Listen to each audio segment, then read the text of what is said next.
आज आपण सोडवणार आहोत इरा सेशन 42। तर त्यासाठी आपल्याला सेशनचा परिचय इथून पाहून घ्यायचा आहे।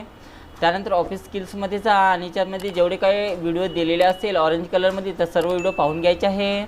त्यानंतर टेस्ट युअर नॉलेजवर जा आणि त्यातून स्टार्ट करायचं आहे आणि त्यातले नॉलेज हा व्हिडिओ पाहून घेतल्यानंतर आपल्याला नॉलेज चेक सोडवायचा आहे। तर नॉलेज चेकवर जा आणि इथून स्टार्ट एक्झामवर क्लिक करायचं आहे आणि याच्यामध्ये बघा 2 प्रश्न आहे। जेव्हा तुम्ही एखाद्या स्लाइडमध्ये टेक्स्ट बॉक्स किंवा चित्र इन्सर्ट करता तेव्हा प्रेझेंटेशनच्या उजव्या बाजूला एक टॅब किंवा पेन ओपन होतो, त्याला काय म्हणत आहे? तर त्याला आपण डिझायनर टॅब किंवा पेन म्हटले जाते। तुमची मैत्रीण इतिहासाची शिक्षिका आहे, आता तिचा पहिला जॉब असल्यामुळे तिला कसे शिकवावे किंवा पुढला क्लास कसा प्लॅन करावा याबाबत तुमची मदत हवी आहे। तुम्ही तिला काय सुचवाल म्हणत आहे? तर याचं उत्तर बघा लेसन प्लॅन किंवा प्लॅनर तयार करण्यास हे त्याचं उत्तर असणार आहे। त्यानंतर SIMवर क्लिक करा आणि यामध्ये एंड एक्झाम हे नाव टाकायचं आहे आणि कन्फर्म बटन आपल्याला क्लिक करायचं। अशा प्रकारे आपला कोर्स पूर्णपैकी पूर्ण आलेला आहे। नंतर आपल्याला सिम्युलेशनचे प्रश्न सोडवायचे आहेत। तर सिम्युलेशन प्रश्नावर क्लिक करा आणि इथून स्टार्ट एक्झामवर क्लिक करायचं आहे। यामध्ये बघा 2 प्रश्न आहे। तर पहिला प्रश्न इथून चालू करा। पॉवर पॉईंट वापरकर्त्याला आणखी अनेक थीम्स प्रदान करते आणि तुम्हाला आवडणारी थीम तुम्ही निवडू शकता। आता दिलेल्या सादरीकरणावर मॉडिसन थीम लागू करा म्हणत आहे। तर त्यासाठी थीम लागू करण्यासाठी आपल्याला फॉर्मॅट या थीमसाठी बघा आपल्याला डिझाईन टॅबवर जायचं आहे। त्यानंतर इथे मोरवर जा। मोरवर गेल्यानंतर आपल्याला बघा इथे मॉडिसन इथं थीम दिलेलं आहे, तर इथून क्लिक करा अशा प्रकारे आणि त्यानंतर आपलं उत्तर ऑटोमॅटिक सेव्ह होऊ द्यायचं आहे। पुढचा प्रश्न बघा, वाचने फॉन्ट आकार आणि फॉन्ट रंग वाचकाचे लक्ष वेधून घेतात। आता तुम्ही प्रेझेंटेशनवर काम करत आहात आणि तुम्हाला व्हॉट आर यू मॅप या निवडलेल्या मजकुराचा फॉन्ट आकार बदलायचा आहे। 51 करा म्हणत आहे। तर साईजमध्ये जा आणि त्यातून 51 घ्या आणि त्यानंतर आपलं उत्तर ऑटोमॅटिक सेव्ह होऊ द्यायचं आहे। त्यानंतर SIMवर क्लिक करा आणि यामध्ये बघा एंड एक्झाम हे नाव टाका आणि कन्फर्म बटनावर आपल्याला क्लिक करायचं आहे। तर बघा आपला कोर्स पूर्णपैकी पूर्ण इथं आलेला आहे। त्यानंतर सेल्फ लर्निंगवर क्लिक करा आणि ते स्टार्ट एक्झामवर क्लिक करायचं आहे आणि ते प्रोसीड बटनावर क्लिक करा। 4 प्रश्न याच्यातनी दिलेला आहे। तर पहिला प्रश्न इथून चालू करायचा आहे। इमेज पहा, हे डिझायनर पेन युजरला कशासाठी मदत करते म्हणत आहे? तर कशासाठी मदत करते बघा, तर याचं उत्तर हे फीचर तुम्हाला तुमच्या स्लाइड्स स्मार्टली कस्टमाइज आणि डिझाईन करण्यास मदत करते, हे त्याचं उत्तर आहे। त्यानंतर नेक्स्ट क्वेश्चन्स, खालीलपैकी कोणता ऑप्शन तुम्हाला तुमच्या प्रेझेंटेशनमधील निवडलेल्या टेक्स्टचा फॉन्ट आकार वाढवण्यास मदत करेल म्हणत आहे? तर याचं उत्तर ऑप्शन नंबर 3 आहे। त्यानंतर सबमिट करा। त्यानंतर नेक्स्ट क्वेश्चन्स, तुम्ही MS पॉवरपॉईंटमधील स्लाइड फक्त पिक करून व माऊसचे ड्रॉप डाऊन किंवा मूव्ह किंवा शिफ्ट करू शकता म्हणत आहे। तर याचं उत्तर बरोबर आहे।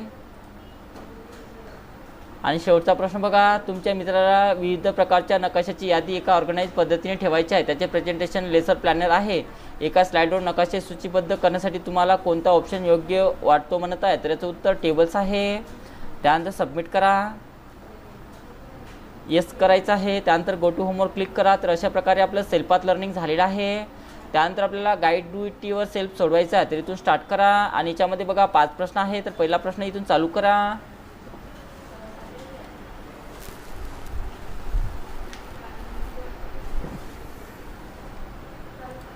दाखवण्यात आलेल्या प्रेझेंटेशनमध्ये स्लाइड नंबर 3 मध्ये टेबल सिलेक्ट करा।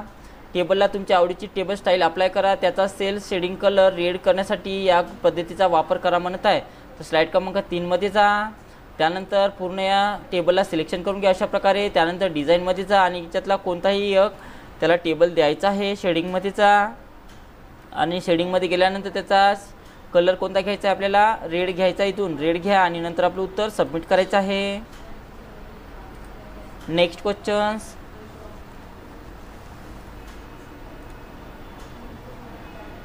दिलेल्या प्रेझेंटेशनमध्ये तुमच्या डेस्कटॉपमधून तुमच्या आवडीचे पिक्चर इन्सर्ट करण्यासाठी खालील पद्धतीचा वापर करा म्हणत आहे। तर इन्सर्टवर जायचं आहे। त्यानंतर पिक्चरवर जा। पिक्चरवर गेल्यानंतर डेस्कटॉप निवडायचं आहे आणि याच्यात जे चित्र दिलं असेल तेच घ्या। अशा प्रकारे इन्सर्ट करायचं आहे आणि त्यानंतर आपलं उत्तर सबमिट करायचं आहे। नेक्स्ट क्वेश्चन्स,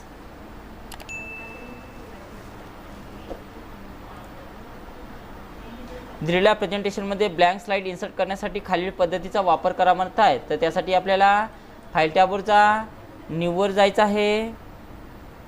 आपल्याला ब्लँक स्लाईड घ्यायची आहे, तर त्यासाठी आपल्याला न्यू स्लाईडवर जा आणि ज्यातून आपल्याला कोणती स्लाईड घ्यायची आहे, न्यू स्लाईड याच्यातून निवडायची आहे ब्लँकवाली. या ठिकाणी क्लिक करा. अशा प्रकारे ब्लँक स्लाईड इथं आली. त्यानंतर आपलं उत्तर सबमिट करा.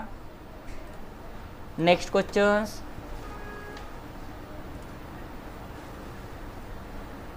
दाखवण्यात आलेल्या प्रेझेंटेशनमध्ये तुमच्या डेस्कटॉपवरून तुमच्या आवडीचे पिक्चर इन्सर्ट करण्यासाठी खालील पद्धतीचा वापर करा म्हणत आहे. तर त्यासाठी इन्सर्ट टॅबवर जा, पिक्चरवर जायचं आहे, डेस्कटॉपवर निवडायचं आहे आणि त्यातलं कोणतं एक चित्र घ्या आणि इन्सर्ट बटनावर क्लिक करा अशा प्रकारे. आणि त्यानंतर आपलं उत्तर सबमिट करा. आणि शेवटचा प्रश्न बघा.